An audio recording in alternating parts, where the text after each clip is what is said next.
first of all, we have here the Emperor, and we have as well the Page of Wands. The Emperor is somebody who is in a position of power, who is, it doesn't look like that in this deck, but this is somebody with a lot of people that a lot of people respect. Okay. So you have somebody like this in your environment coming into the month of December. And I usually think of it as like more of a masculine figure, but it can be, you know, male or female. This is somebody that is, I feel, in your work environment that you're really, really admiring, that you look up to.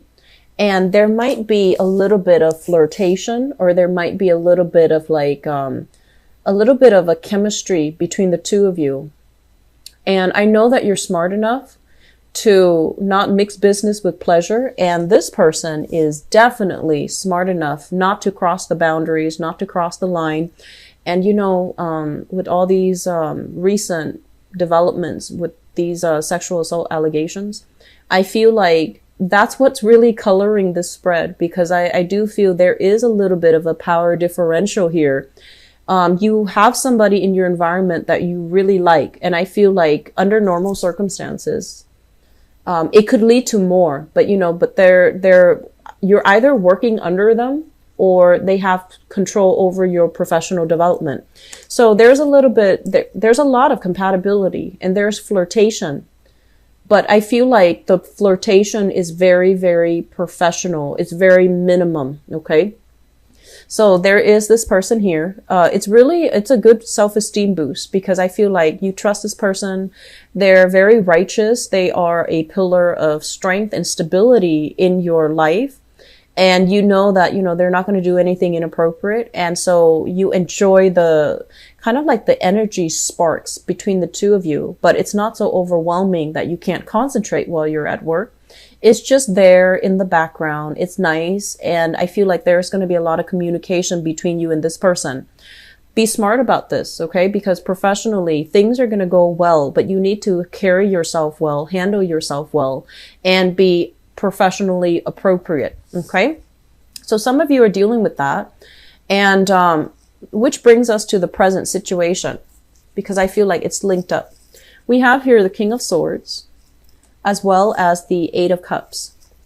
So the King of Swords, this is, I feel, your energy is the first card out in the spread.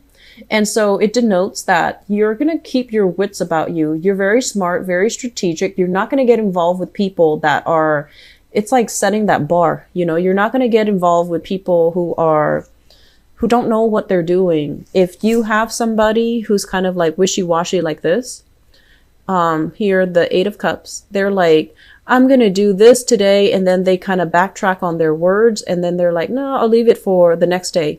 I feel like that's very aggravating for you. And so you're not going to entertain those types of people. And then at the same time, I feel like, you know, professionally, you know, if this is my supervisor and I have, you know, a crush on my supervisor, I'm going to be smart and not get involved. I'm going to detach myself. So this is somebody who's very smart. They care about the professional image. They care about as well the way that they carry themselves, the way that other people look up to them. So this is the month where you're coming into this space where you're very grounded, very practical about the things that you do. And I also feel as well, you're very much in control of your emotions. And, you know, that's been very rare in the past, but this is the month where you feel like, and I feel like you're definitely, you know, a lot more focused on self-improvement and not learning from the past and not making repeated mistakes from the past. Okay. So I feel some of you who are single, your energy is like this, where it's going to take a little bit more to unsettle you. It's going to take a lot more from a romantic partner or a prospect to really knock you off your feet. So you're going to be very grounded and stable for this month. Some of you are dealing with this. This is kind of like a relationship that you've invested a lot of time in. And you're just like, I'm not ready to move on from it because I've invested so much time. I want it to pan out the way that I envision. and I'm not ready to let go of the other person. And so we have a going back to the past type of a situation. I have here the King of Cups. This is a water sign, a Pisces, a Cancer, or a Scorpio. And this person is very, very loving. And the word I'm getting from this card is affectionate. They're very affectionate. They're very warm. When you talk to them, you feel like they're kind of, you're the only person that they're looking at. You know, they have a way, a very good way of like, when you're talking to them, all eyes are on you. So you feel like you're the only person in their eyes. You feel like you're the only person in their world. And this is somebody that you can come to and kind of, you know, divulge your deepest, darkest secrets. And they don't judge you, you know, so it's someone who is very, very good. What's linked up here as well with this King of Cups, this water sign. So that's Pisces, Cancer, Scorpio, Sun, Moon, or Rising, is the Three of Cups in the reverse. And the Three of Cups in the reverse is usually a situation where we're not exclusively dating each other, where the relationship might have been, you know, open for interpretation, or it might have been just an open relationship and there were other issues, other people getting in the way of the relationship itself. So I feel some of you are still with a water sign. Others of you are possibly, you know, moving back, taking trips.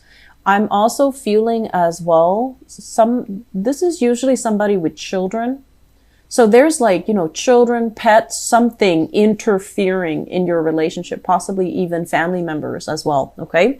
So that's also getting in the way. And I feel like it's a good person. They're faithful. They're devoted. So the Three of Cups is not indicating to me infidelity or cheating or stepping outside the relationship. It's just there's an element here about the two of you needing to put in a lot of effort to get the relationship moving. Okay.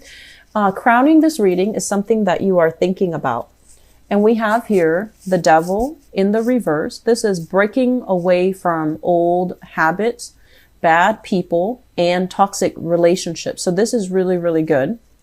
And I feel for some of you, if you are in a relationship where one person is doing all the work, this is the month where you're just like, I'm going to fix it. I'm going to tell them what I feel and see how much they care about me by, you know, their actions. Are they going to do anything to fix the imbalances in the relationship? Otherwise, I'm going to walk. So I feel some of you are kind of putting your foot down. And I also feel as well, you know, you and your partner might be involved in, you know, getting rid of bad habits, quitting unhealthy habits like drinking, overeating, oversleeping sometimes, binging, getting yourself into better shape. And once again, smoking with this card. So I do feel there is a concerted effort between two people to try to, you know, make yourselves better so that you can be better for the other person. And this is not just, you know, I feel like it's going to stick mainly because you're doing it for yourself. You're doing it for yourself because you care about these things. So I definitely feel some major turning points here when it comes to self-improvement overall, you know, making yourself better because you want to be you want to be good to yourself. And for those of you who are single, I feel like you have come out of a relationship recently. There might have been separation and divorce. It might still be pending, but you're physically out of the relationship and you're no longer living in the same area with that person. And as a result, for those of you who are single in particular, we have here the Wheel of Fortune. This is one of the best cards. This is things kind of turning around, like, not for the worse. This is like things turning for the better. Excuse me. And this usually indicates to me, like, you know, you can see it's juggling options, having multiple options, having multiple people, having multiple suitors. A lot of people will be in the picture for you. And you get to pick and choose about who you want to be with. So I have here a very strong fire sign, and in particular, Aries. I have as well an air sign, Aquarius, Gemini, and Libra, and in particular, a Libra person. and I have a water sign from the past. So I feel like things are going to be culminating, and people are going to, even some exes as well, they might reach out and they might, want to see how you're doing. They might want to check on you. They might want to see if you're single. So all the people are in the upright position. So I do feel what this means is, in the process of doing a lot of self-improvement, I honestly feel for some of you, Aquarius, you might have been like, I thought the relationship, was, a lot of the times it's easy to assign fault to a specific person. But I feel like the process of self-improvement that you're doing on yourself, it's really giving you a lot of clarity about the relationship partners you've had in the past, who was good for you, who was not. And I feel like you're learning to forgive, and you're learning to look at things realistically. Somebody that you thought was really bad for you, I feel like you're looking at things objectively, and you're just like, wow, that person was a really good person. They had a good heart. They really cared about me. And then other people that you really admired, you realize that they might have been good from afar, but when it comes to following through, they might have been a little bit flaky. So I feel like that's what's happening here. You're looking at things through a more of an adult lens, and you're figuring out what went wrong, what really worked and what didn't. And you're taking these knowledge, these lessons to bring into the future with you. And so what I have as well is the Nine of Swords. And the Nine of Swords is like overcoming fears, overcoming, emotional heartaches, breaking yourself free from these negative self-talk, and also from relationships that created a lot of strife in your life. Okay, so things are really clearing up. And I also feel as well, you have options coming in for those who are single, and you fear this, finding somebody where there is a very strong sexual connection, but the emotional connection is not there. And with the Lovers in the reverse position, I feel like some of you are with somebody who's very compatible with you, but I feel like the emotional connection needs a little bit of work. This is somebody who can be a little bit cold. They're a little bit more like action oriented. They're not very emotional and receptive. And if you're dealing with somebody like that, or if you're dealing with another air sign here, Aquarius, Gemini, and Libra, you like the person, you're attracted to them, but it feels like emotionally things need to be worked out a little bit more. Okay. So still very good. You have options available. Just make sure you're not juggling options, your options. Be honest with the people that you're dealing with though. Okay. Make sure that, you don't, I feel like you're going to be very straightforward and honest with them, because this is what came out. So I hope that you operate on the right side of this. Okay.